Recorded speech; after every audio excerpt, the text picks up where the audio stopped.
Voilà, maintenant nous allons voir, donc on a créé un profil, ce profil a des paramètres et maintenant nous pouvons créer des scènes. Donc on est dans un profil en 1920, donc en Full HD, et donc notre visualisation que nous avons là représente du 1920 sur 1080. Les scènes, ce sont des collections de sources. Et donc une scène 1 contient une capture d'audio entrant et l'image de la scène 2 contient une source média. Et donc c'est vraiment une scène comme dans un film, on passe d'un truc à l'autre.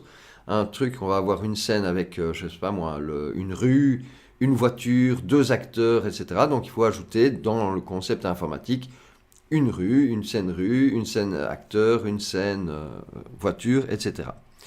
Donc ici donc je vais peut-être supprimer cette scène-là. Ici, dans scène 1, on a de l'audio entrant et l'image. Alors, dans scène 2, on est vide. Alors, comment on ajoute une scène? On clique simplement sur le plus ici, ou clic droit sur la colonne Ajouter. On rentre le nom de la scène, on fait OK. Le nom de la scène, évidemment, doit être unique. Et je vous conseille d'utiliser des noms de scène très parlants, parce que vous allez devoir passer de cette scène-là à cette scène-là. Donc ici, je devrais renommer cette scène-là. Donc, une fois que vous êtes sur une scène, vous pouvez faire clic droit. Donc, on peut ajouter, on peut dupliquer une scène. Donc, je peux faire ça et hop, il me crée une nouvelle scène avec toutes les mêmes sources. Très intéressant à savoir. Donc, je peux ajouter la scène, dupliquer la scène, renommer la scène.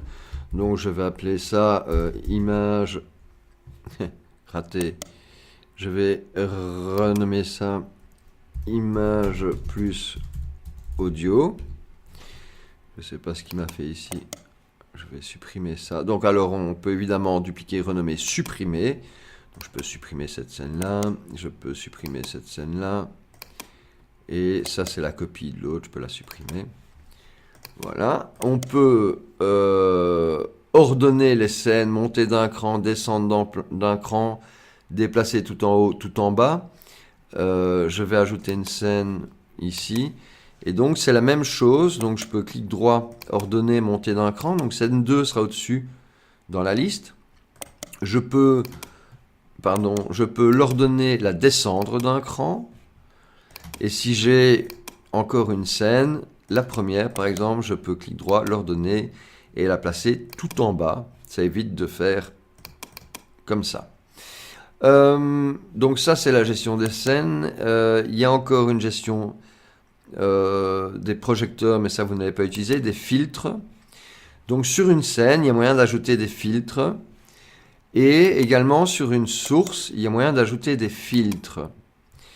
Alors, sur des sources normales, on a des filtres d'effet. Sur des sources audio, on a des filtres audio, vous voyez ici.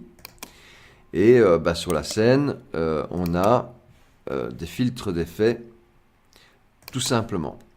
Alors, je vais développer les filtres plus tard, mais enfin, pour vite que vous voyez ce que c'est, vous pouvez ajouter des filtres style accentuer, appliquer une clé lutte, c'est pour changer la couleur de l'image, mettre une clé chromatique, corriger la colorimétrie de cette image-là, avoir une couleur d'incrustation, avoir du défilement par exemple, un délai de rendu. Imaginons créer un défilement, voilà, on peut faire en sorte que l'image défile horizontalement plus ou moins vite, dans un sens ou dans l'autre. On peut évidemment la faire aller dans un sens, je vais mettre ici à 0, ou alors verticalement. Voilà.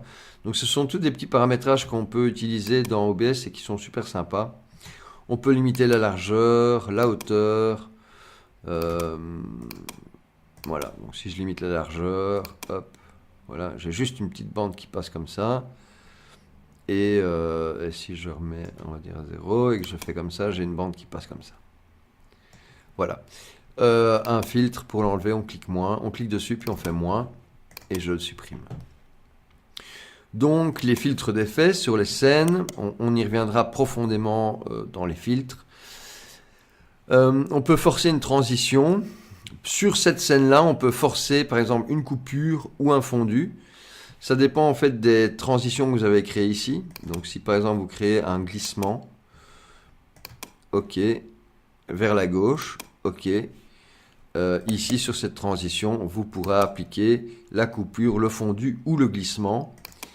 Voilà, donc je vais passer à la scène 2 et celle-là a glissé au lieu d'apparaître. Et ici par exemple je peux forcer une transition coupure et ici forcer une transition fondue. Donc ici je vais rajouter une image existante, l'image 2.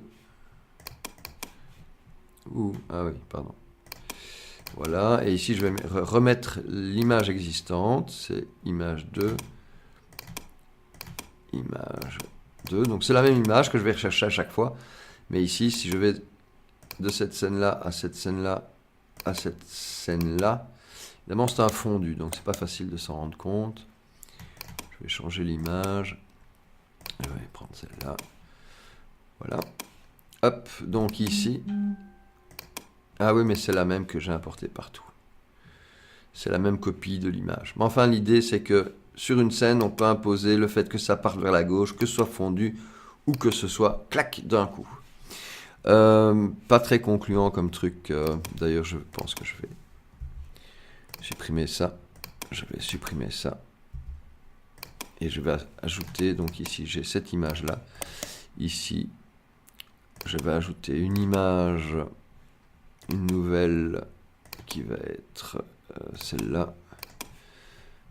OK. Et sur celle-là, je vais ajouter une nouvelle image.